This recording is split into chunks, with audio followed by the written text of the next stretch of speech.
Morning. I was trying to get my run story up, my run report. I was trying to get my run report live, so it's uploading now. All right. So good morning. Happy Monday. This is the 27th day of December. Happy holidays. Hope everybody had a Merry Christmas. Happy Kwanzaa. Well, the first day of Kwanzaa at least was yesterday, and Christmas obviously was Saturday. So I hope you guys enjoyed the holidays.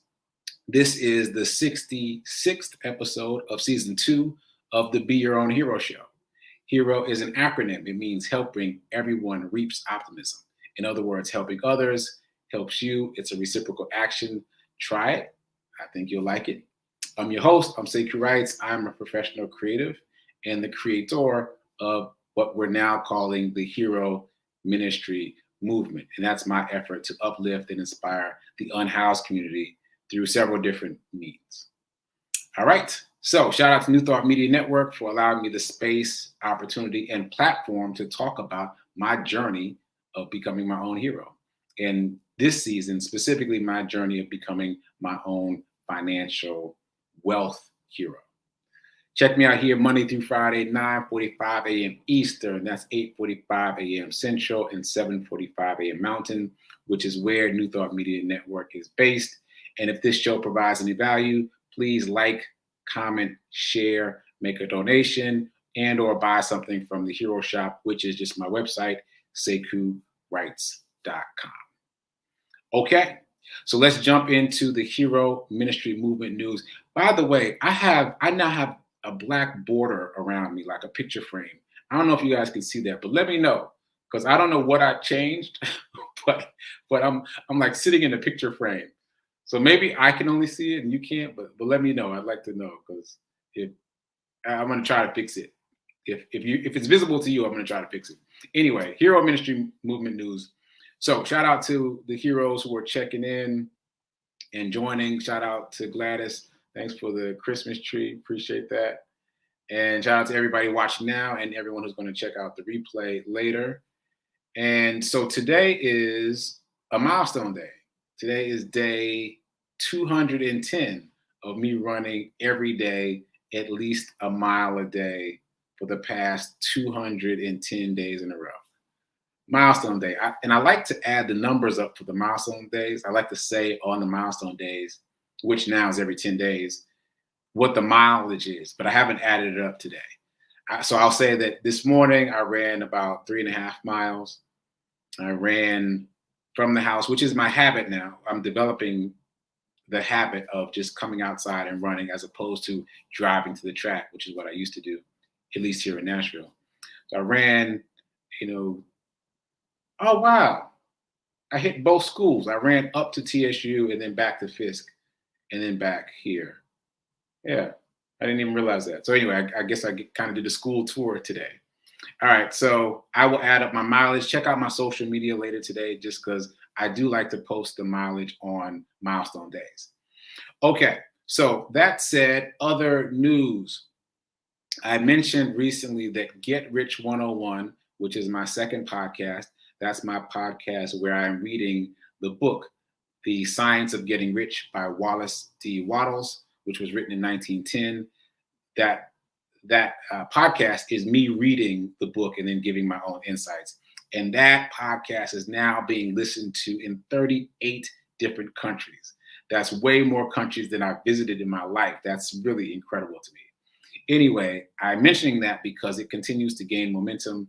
I've been asked to be on a podcast coming up on January 16th, I believe.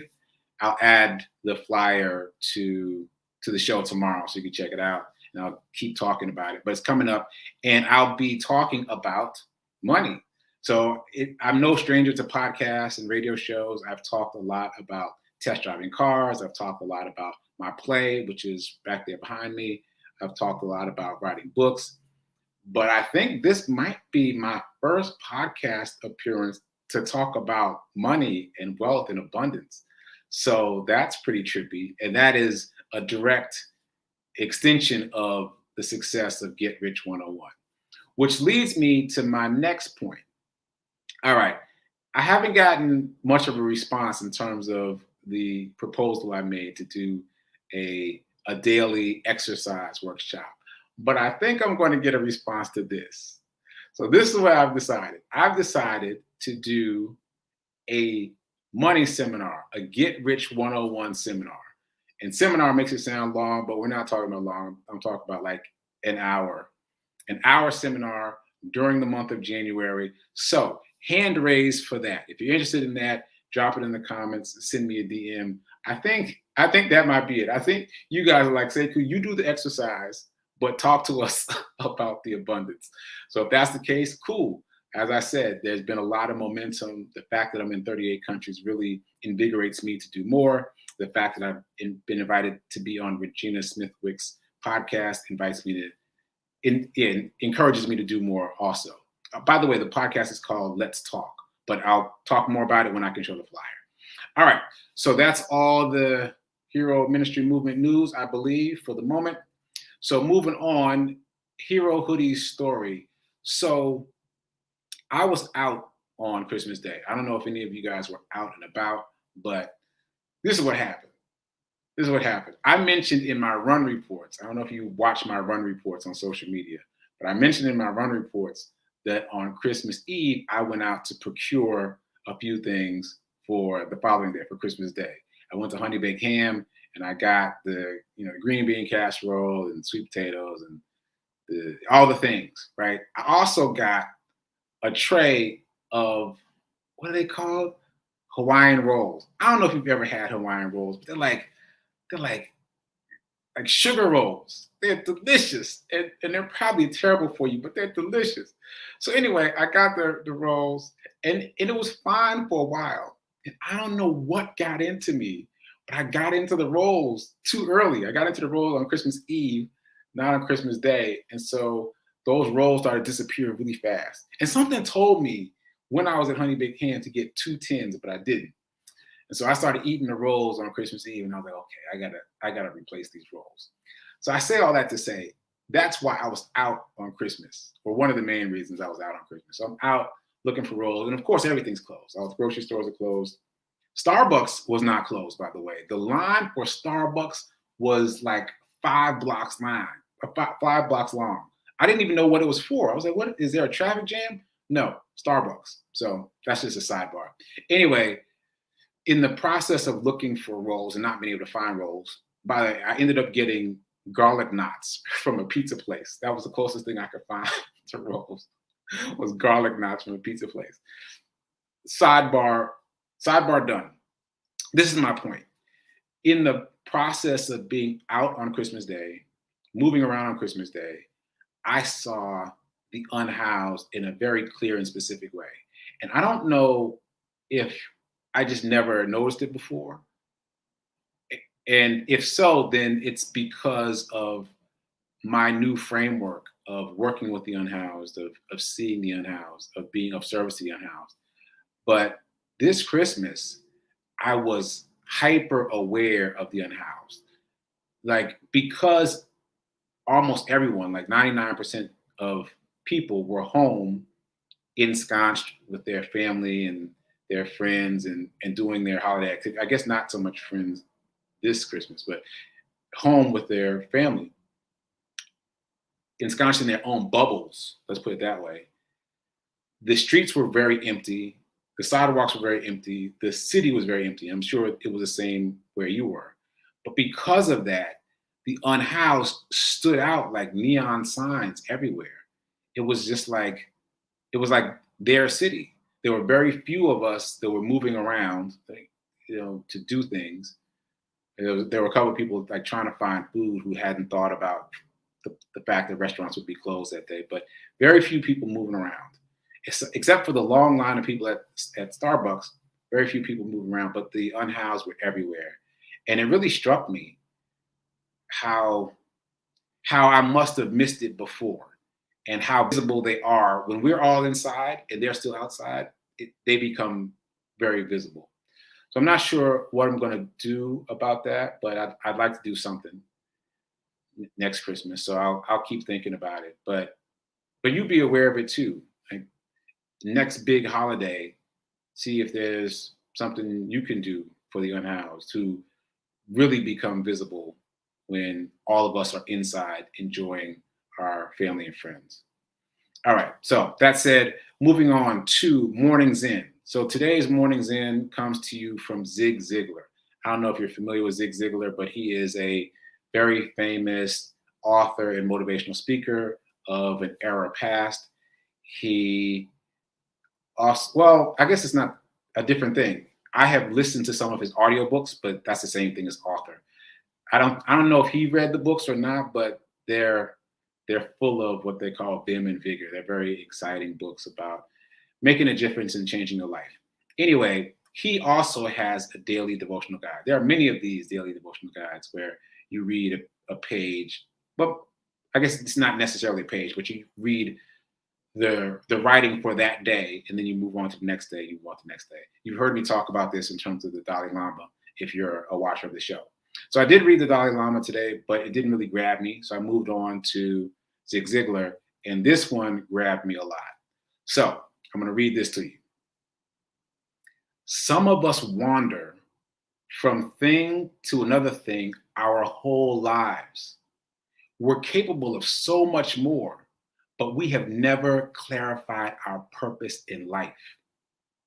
An out of focus purpose can't inspire us, but a crystal clear lens on God's purpose for us rivets our attention and gives us the energy to keep going.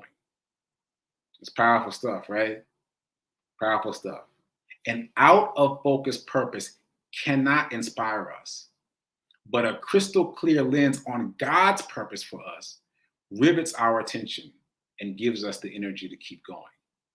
This reminds me of something that Rev Mel talks about a lot. Get in touch with God's idea for your life as opposed to your idea for your life, because your idea for your life will always, always, always be smaller, much smaller than God's idea for your life. All right. That said, it goes on to say, become a meaningful specific rather than a wandering generality. Ooh, right? I'm going to say it again. Become a meaningful specific rather than a wandering generality. I don't know if that hit you, but that one hit me hard, especially as what do I call myself? A professional creative. I dabble in so many different things. That one hit me hard. Also, it reminded me, I read that this morning and I was like, oh, that reminds me of this other book. And so I went to check out Andrew Carnegie, who said something very similar to Napoleon Hill, who wrote the book Think and Grow Rich. And so here's a quote from Andrew Carnegie. If you have no goal, it forces you to drift with time and circumstance until you become the victim of every stray wind of chance that crosses your path. I'm going to read that one again too. If you have no goal, it forces you to drift with time and circumstance until you become the victim of every stray wind of chance that crosses your path. That's strong stuff. That's strong stuff. So I mentioned Napoleon Hill, and in his book, Think and Grow Rich, he writes about having a definite chief aim. And that's everything that we just talked about. Having a definite chief aim, having a definite life purpose, and being open to God's idea for your purpose as opposed to your idea for your purpose. Like expand your idea for your life bigger and bigger, and try to get in touch with God's idea for your life. And be specific about it. Be clear and specific. Otherwise, you become victim to every stray wind of chance. And nobody wants to become victim to every stray wind of chance. But anyway, that was my morning Zen this morning. It hit me hard. I hope it resonates with you. I hope you got something out of it. Just to recap the names, check out Zig Ziglar, check out Andrew Carnegie, check out Napoleon Hill. Okay, so that's that. Moving on, it's 10 o'clock. So just to reset the room, this is the Be Your Own Hero show. This is season 2. And in season 2, we're talking about wealth. We're talking about abundance. We're talking about combining spirituality and abundance together and becoming our own financial heroes. If you're just tuning in, please tune in a little bit earlier. The show is now a whole half hour. We start at 9:45 a.m. Eastern Time. You can always watch the replay on New Thought Media Network, both Facebook and YouTube, and also on my pages, both Facebook and YouTube. Not my profile page, but the sekouwrites page on Facebook and sekouwrites on YouTube. So, and actually, every single episode I've ever done is available in both places, but it's easier to find on YouTube. So if you just go to YouTube and type in sekouwrites, you'll see every single episode I've done, including season 1. So check it out. All right. That said, let's move on to some money stuff. Here we go. Here's our affirmation. I am so happy and grateful to be a multimillionaire in every aspect of my life. I am so happy and grateful to be a multimillionaire in every aspect of my life. Okay. And before I go any further, let me check in with the comments. Yeah, man, those Hawaiian Rolls are a problem. They are a problem. They went fast. Okay, David, I'm glad you've heard of Zig Ziglar. He's doing some really cool stuff. Okay, and B King says she's going to watch the replay. Okay, so moving on, I want to just run through a couple reminders. So we've done the affirmation, and here's a phrase that I've been repeating every day just to drill it home. Poor people spend, the middle class saves, but the wealthy invest. Poor people spend, the middle class saves, but the wealthy invest. So this is really just talking about mindset, about what you do with your money based on your mindset. So if you're spending and saving and not investing, then you're not going to become wealthy. That's the idea. So, which reminds me of another reminder that I should say, investing is not optional. That's what we've discovered on this path. Investing is not optional. It's necessary if you want to change your financial circumstances. It's absolutely necessary. So, another reminder, the average millionaire has at least 7 different streams of income. The average millionaire has at least 7 different streams of income. So if you are relying on one stream of income, you need to expand your repertoire. You need to have multiple streams of income. Maybe make it a goal to get 7, but at least have 2. Have multiple streams of revenue. All right. Another reminder, the average millionaire is a C student or worse. C student, D student, F student, and dropouts. That's the average millionaire. So there's a lot of implications there. I don't think I have time to go into. But what I want to be the takeaway is you can do it. You can do it too. Don't be intimidated by the idea of becoming a millionaire. If C students and D students and F students and dropouts can do it, so can you. All right, that's that. Next thing, next reminder. I made this one up, but I think it's true. The average person has several different high income skills. The average person has several different high income skills. I believe that to be true. High income skills is a new concept for me. If you've been watching the show, you saw me discover it a week or so ago. And these are skills that can pay you $100 an hour, $10,000 a month, $100,000 a year. And the way I'm breaking that out is, but let me finish my thought. It can give you high income for a low cost in terms of time. So fewer hours, more money, right? So the way I'm breaking that out is if you can use one of your skills that pays $100 an hour or more, all you have to do is work 25 hours a week. Is that right? Oh man, I should have done the math before the show. But the point is you don't have to work 40 hours a week to earn $100,000. If you're earning $100 per hour, you don't have to work 40 hours per week. You can work less than 40 hours per week and still make 6 figures. So that is a brand new concept to me. Many of the skills that I've discovered when I've literally Googled high income skills are things that I've done before. And I've heard from other people and had them have the same experience. They've Googled it and found things that they've done before things that they didn't realize were high income skills. So use that as leverage to maximize your income so that you can then take that money and invest it into high yield assets. So it's really nice to have numbers here. So aim for $100 per hour, aim for, let's say, 25 hours a week, right? And let's also aim for a 10% return on your investments, a 10% return on your investments, because that will cover inflation and still give you profit. So if your money is in a place where it's not earning at least 10%, try to get it to a place where it is earning 10%. Move it. Move the money from where it is to someplace where that will give you at least 10% in revenue. Okay, so moving on, I wanted to talk about, something I read over the weekend. This really struck me. Check this out.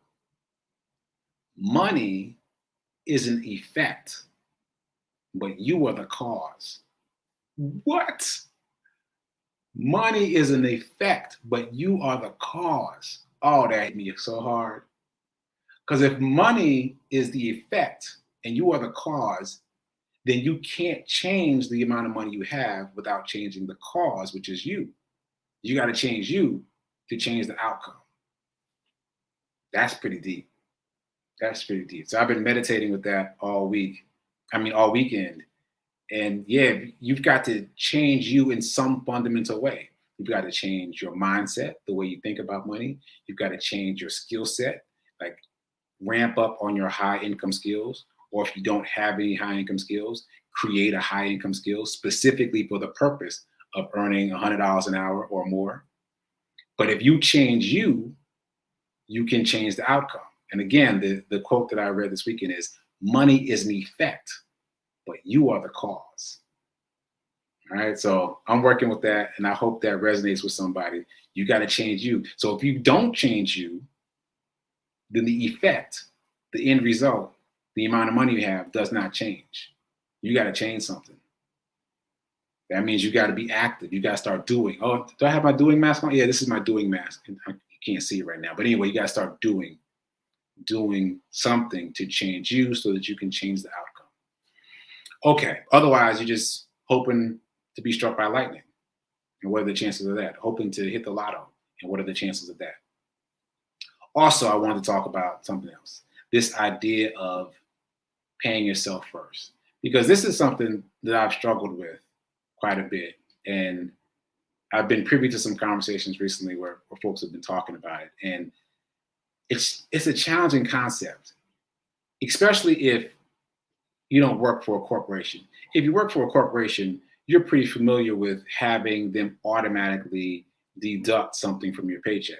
If you're not, you should be. You can automatically have your company deduct something from your paycheck and have it allocated someplace else. And we've talked a little bit about 401ks, mutual funds last week. So that might not be where you want to put your money. You want to look for 10%. Like, let that be your guiding light, a 10% return. That said, you've noticed if you've done this that you don't feel it. Once you set it up, like you feel it when you set it up, you're like, oh, do I really want to give up 3 to 10% of my paycheck? But once you set it up, you never notice. It's just you have what you have and you use what you have.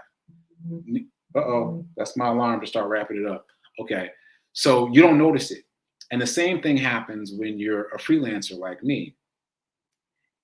If you can deduct 10% off of whatever you make immediately, as soon as you get it and set it aside, you don't feel it. But when you wait, when you pay your bills first and try to invest later, it never works. It never works. Take it from me. I've tried it both ways. It doesn't work.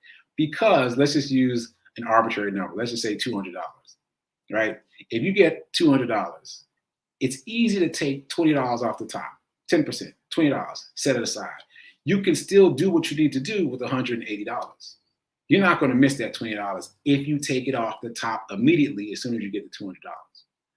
But if you pay $180 worth of bills and you got $20 left, there's no way you're going to invest that last $20. You're going to hold on to it to spend or for just in case or to buy yourself a treat. There's no way you're going to invest it. No way you're going to save it. No way you're going to shuttle it away into a different bucket. No way. It's just the psychology of it. So whether you're working for a company or not, you need to, not should, you need to be shuttling some of your money away and paying yourself first. So pick your percentage. I think 10% is the easiest because all you're doing is moving the decimal place one to the left. Easy.